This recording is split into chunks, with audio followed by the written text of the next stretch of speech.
Mesdames et messieurs, bonjour, bonjour tout le monde. Nous voilà dans la deuxième partie de nos pérégrinations concernant la Constitution fédérale, la fameuse Constite ORS 101. J'aimerais vous montrer de ci et de là quelques petits aspects que j'estime ou amusants, ou intéressants, ou dignes d'être connus pour pouvoir être utilisés et briller en société. Sur Vue par article, l'astuce permettant d'avancer plus rapidement dans la découverte d'un document, je vais commencer, après avoir présenté le préambule dans la précédente capsule, l'article 1 de la Confédération suisse, le peuple suisse et les cantons de Zurich, Berne, Lucerne, Uri, Schwyz, Obwald, Nidwald. Je vous fais grâce de la lecture des autres articles. Mais vous voyez que l'ensemble de ces cantons forment la Confédération suisse. À aucun moment, il n'est fait mention d'un demi-canton.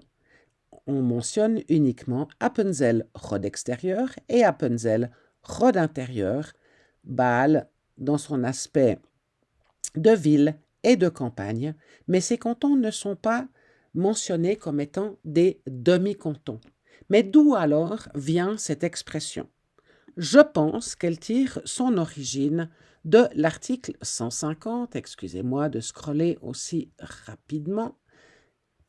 Cette disposition, en effet, présente une particularité en ce qui concerne la composition et l'élection du Conseil des États.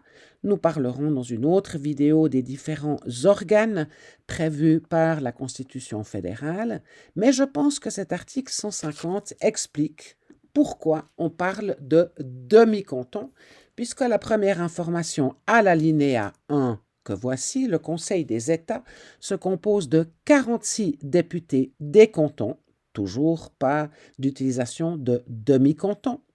Néanmoins, à l'alinéa 2, les cantons d'Obwald, de Nidwald, Bâle-Ville, Bâle-Campagne, Appenzell-Rhodes extérieur et Appenzell-Rhodes intérieur élisent chacun un député.